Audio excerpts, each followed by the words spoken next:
Hi guys, and welcome to my National League predictions for the 2022-23 season.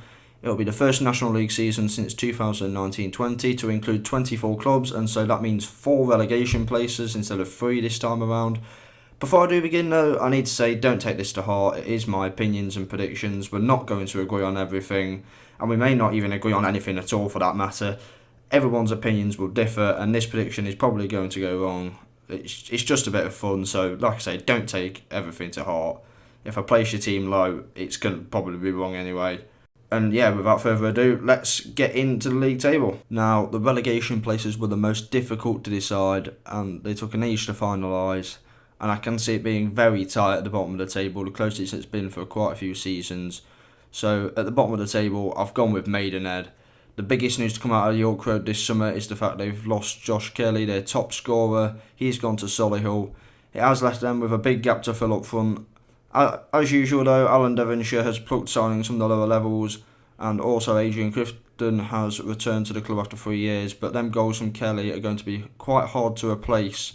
And there's also no clubs that are properly expected to struggle, where last season you had Kings Lynn, Dover and Weymouth, and they were pretty much certainties to be in and around the bottom 3 all the time. There's no one keeping them from finishing where they did last season, 17th. And because Dover, we already knew they were down. Kings Lynn were expected to struggle. Weymouth, there were always clubs that were going to keep Maidenhead from flirting with relegation. And this season it's different, and I think it's going to be a real struggle for them. In 23rd is a team that have regressed in the last season and a bit due to trouble at ballroom level, and as of the time of recording this, there still hasn't been a solution to them problems. It's Yeovil. The Glovers are having a torrid time under the ownership of Scott Priestnell. Previous manager Darren Saul was just about keeping them competitive as they battled away with a side full of young players, but he's now left for Woking. Chris Hargreaves has swapped punditry for a spell back in the dugout. Hargreaves has shown before he can get the best out of floundering sides with younger players, but their recruitment for me hasn't been great.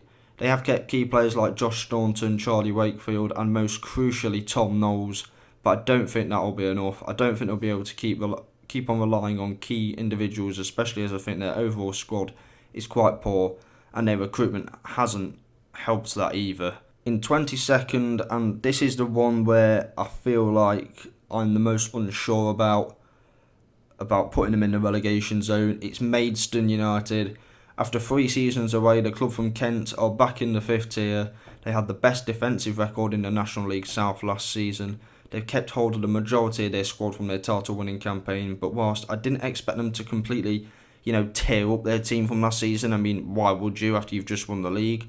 I feel like their transfer window business has been a bit lacklustre. I think their fellow promoted team Dorking coming to the season a bit stronger, and I thought they would have signed more than what they have done. Luque and Jacques Barham scored 38 goals between them last season, but none of them have managed to put it together at National League level before, and will need to do so. And of Sol Smith, Heidi Gandor and James Alabi got enough goals about them to battle for them forward starting roles. The defence will play a big role for the Stones, but what I will say is anyone from 16th downwards in this prediction could get relegated. It is that tight, and for me, this is the one team I was most unsure about putting in the relegation zone. In 21st and the final relegation spot, I've gone with Scunthorpe. And in my time watching Notts, and I've seen teams relegated to the National League whilst we were in League 2, and in our time in non-league as well, I've never seen a club in such a mess as Scunthorpe are. The Irons have been in a downward spiral ever since they lost in the League 1 playoffs 2 seasons in a row. Behind the scenes problems the takeover's not accelerated as quick as they would have liked. I mean, Oldham have got theirs done and dusted, but Scunthorpe are still waiting. There's been plenty of experience signed in the transfer market like Colin Daniel, Andrew Boyce, Elliot Whitehouse, Jacob Butterfield, but they are a squad that's short on quality and goals, and that strength in depth is going to be a key issue. Will they do a York? Possibly. In my opinion, yes. Just keeping their heads above the relegation zone in 20th is Dorking. The club have had 12 promotions in 22 seasons, and that has landed them in the 5th tier. Like Maidstone, they have kept the majority of their promotion winning squad, but the one area I think they have the advantage over Maidstone is in the goals department. Alfie Rutherford scored 30 goals in the National League South last season, and new signing Ryan Seeger hit 27 for Hungerford. That's 19 more than Maidstone's two top scorers. Rutherford has also done it at this level before in a poor Havant and Waterloo side. Havant were my biggest comparison when thinking of Dorking, but I think the Sussex club are a well-run club, and whilst I don't think they'll go any further than where I've put them, because they may concede a lot of goals, they did concede more than 50 goals last season despite finishing second. I do think they'll survive because of their goals scored. Survival would represent a great achievement for them in their first ever season at this level. In 19th is Wealdstone. They'll battle the odds once again, but I think the North London club will survive once again.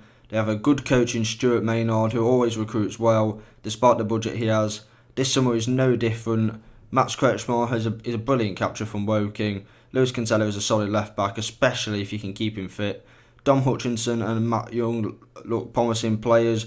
They have lost Joshua Mera to Hartlepool. Personally, I've never really rated Umera, but he was their main source of goals last season, and I think they've got a decent replacement in Olafela Olamola. They'll always fight the odds, but Wilson always seems to outthink others when it comes to recruiting shrewdly, and that should see them survive again. In 18th, I've gone with Aldershot. They've spent the last few seasons a lot of the time battling relegation. When Mark Molesley came in last season, their form continued in the same way they had started the campaign. But then they had an upturn in form, taking 23 points from 12 games in mid-season. They then lost 8 of their next 9 games before securing safety with 4 games left. They announced 8 players on the same day, including Ini Effiong from rivals Woking. Archie Davis arrives from Crawley, having been unfortunate not to get a new deal there. Francis Amati did extremely well for Hazen Yedding, and it will be interesting to see how he does with the step up to this level. Molesley has also raided former club Weymouth for Ollie Harfield, Josh McCoy and Tyler Cordner. Weymouth were woeful last season, but Molesley will know how to get the best out of these three, and I think they'll have enough overall to avoid the drop despite their lack of depth at central midfield. In 17th place, I've gone with Gateshead. The big news for the Heat is the loss of both of their goal-scoring forwards from last season in Macaulay Langstaff and Kedwin Scott, both going to Notts. However, they have recruited some exciting talents in the form of Tom Allen, who I think is a very good addition. Dan Jarvis has games under his belt at this level, and Lewis Knight, whilst he didn't get a proper chance at Notts due to an unfortunate run with injuries, he did show promise in the games he did play. Crucially for now, they've kept hold of Greg Ollie, and this is the thing for Gateshead. It's easy to look at the losses of Langstaff and Scott, and everybody will look at them, but they've kept them midfield, and Mike Williamson, for me, in my opinion, is only ever going to get better as a manager, and I think he's the main reason why I've kept them out of the relegation zone. I think he will only improve, and the pressing style he implements will give other teams a difficult time because they won't be expecting it, and I think they're going to surprise a few. In 16th place, I've gone with Eastleigh. Whilst the Spitfires were in no real danger of relegation due to how bad the bottom three were last season, they hovered in 19th and 20th place for quite some time. And when Lee Bradbury came in, they did improve their goal output, scoring 23 times in the last 14 games. However, they did concede 31 goals.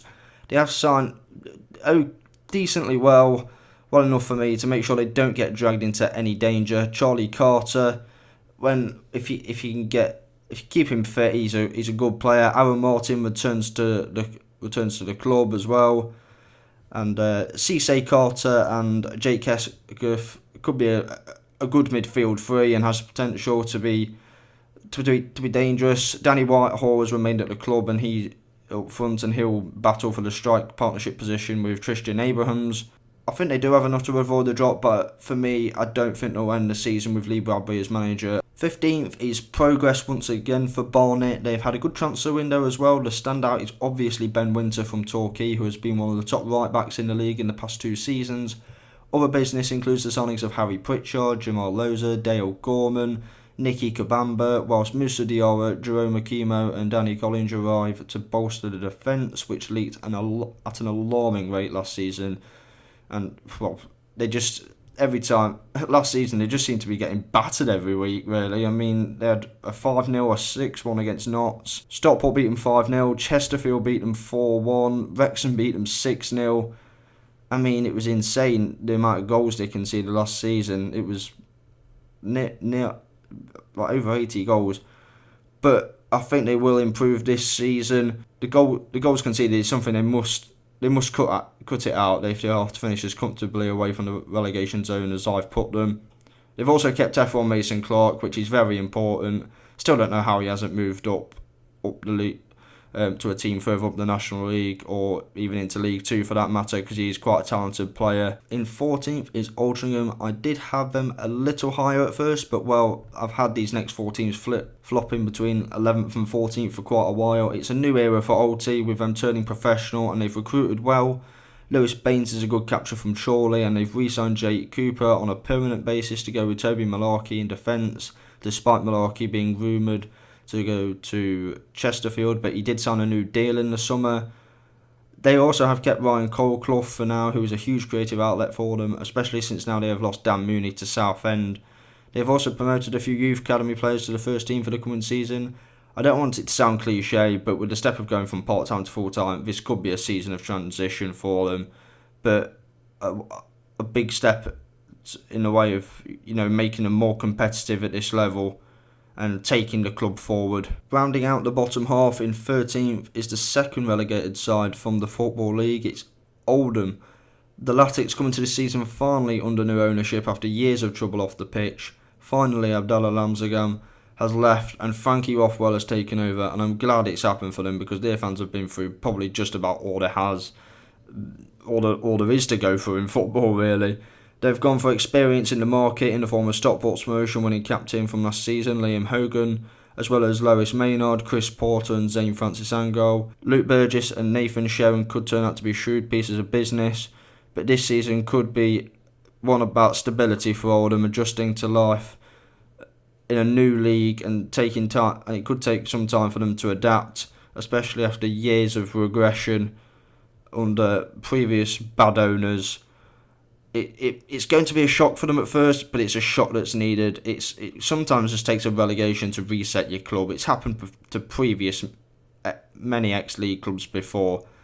Things will get bad before they get better, but when they do get better, it's so good. Into the top half, and it's 12th for the 2021 playoff finalist Torquay.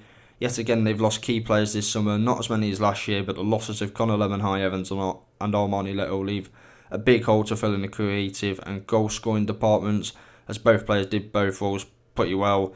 I think they contributed 26 goals between them last season. Correct me if I'm wrong. The Ghouls have had a busy transfer window.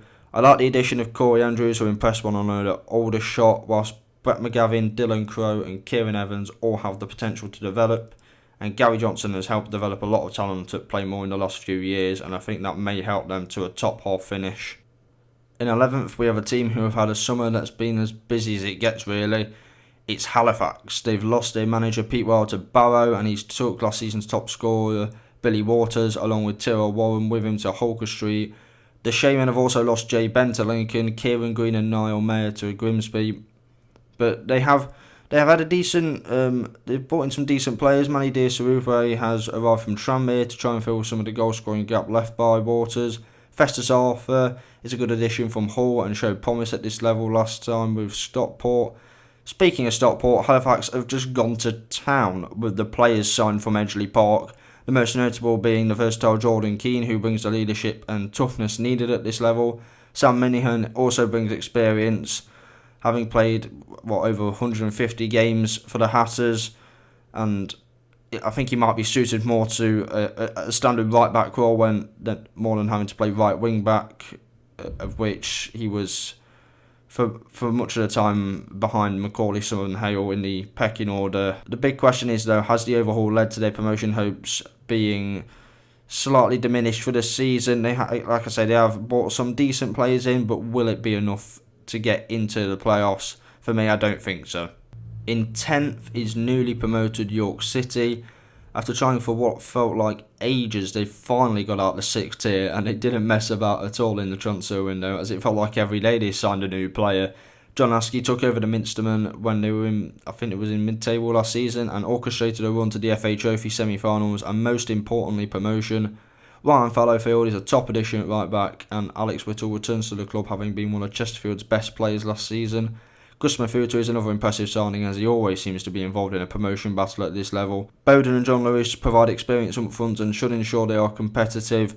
However, not just do I think it may take them a while to gel with a number of new signings they've made, but I also think there are a few teams better than them and will finish ahead of them in the table. In ninth is Bromley, and they have added to the goals of Michael Cheek with the goals of Adam Marriott, which creates one of the most threatening strike forces in the division.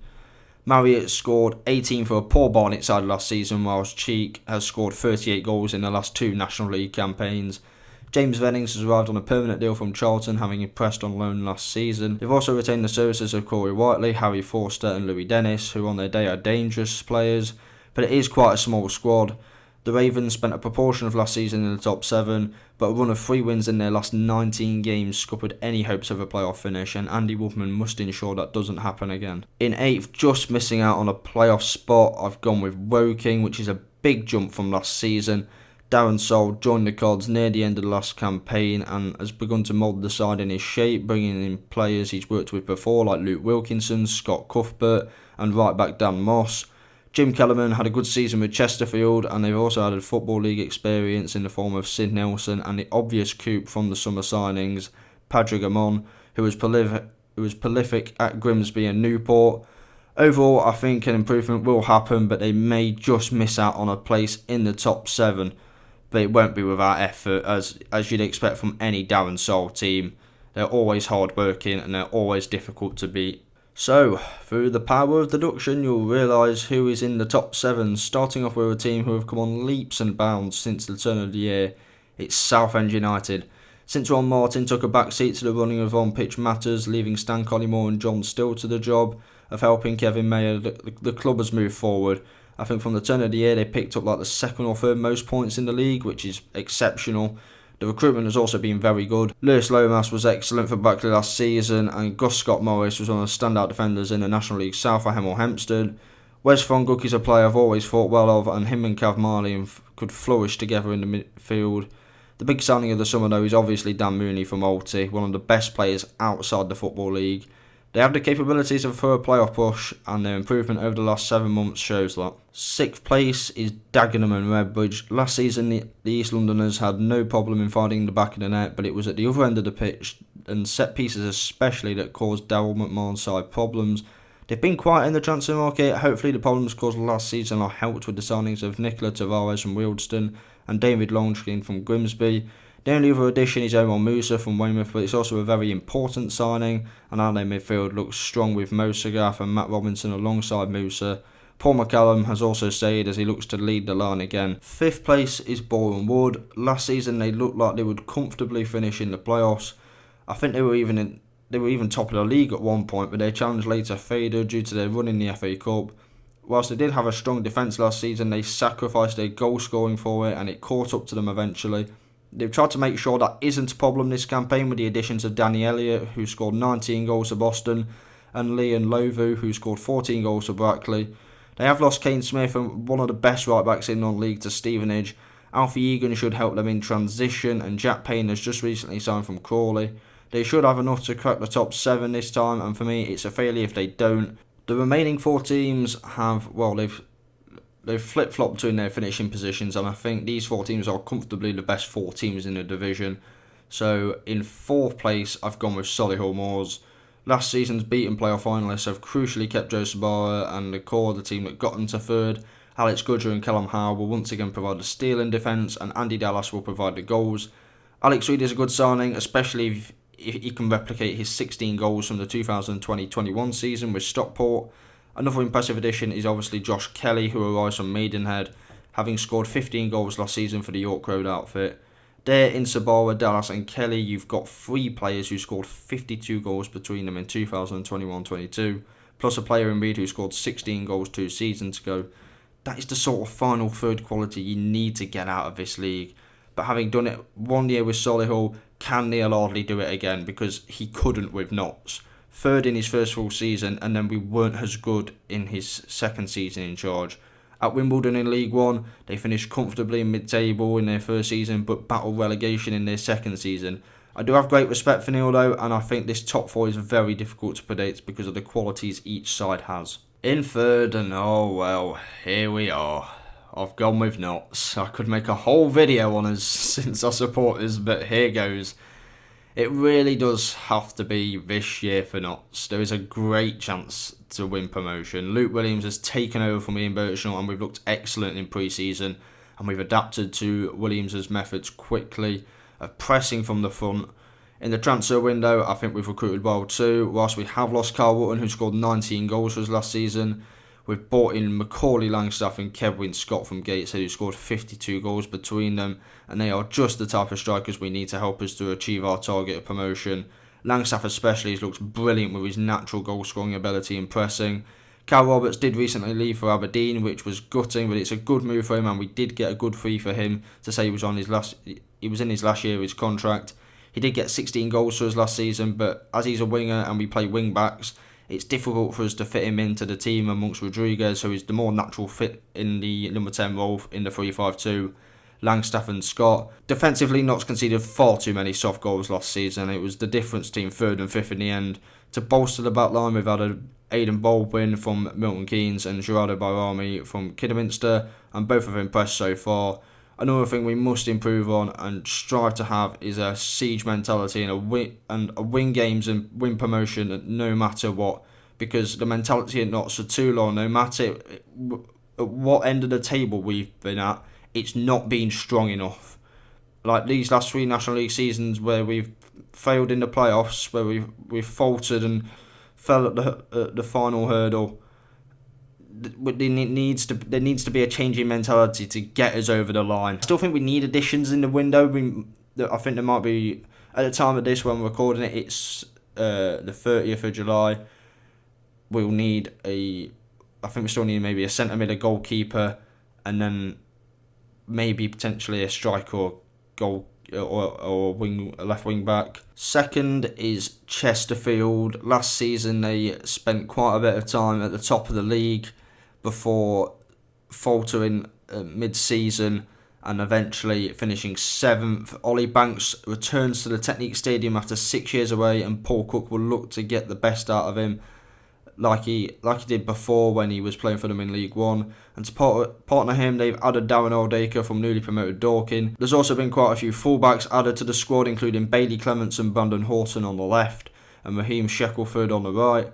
Lucas Coverland is a good replacement for Scott Loach in goal.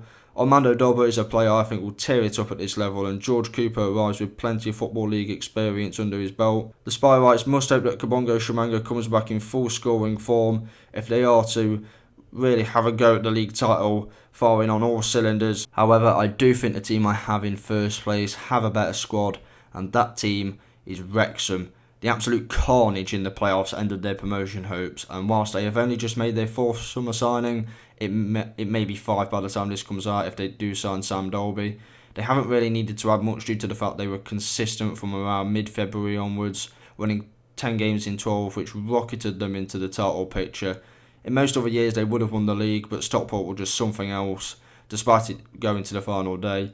A full season of Mullin and Palmer together up front is just a catalyst they need to win the league. Jordan Davies is a brilliant player, and they've also added Jordan Tunnicliffe to their defence. The only thing is Phil Parkinson still gives me doubts. I know his signing of Palmer helped the team play the way he wants them to, but as his stint at Sunderland showed, when the pressure's on and he definitely needs to deliver, can he rise to the occasion? He spells at Bradford and Bolton proved so, but has he lost it? The Grimsby game is an example of it. But they do have the strongest squad and are obvious favourites to win the league title. So that's it. I get we're not going to agree on everything, and it's all about opinions at the end of the day.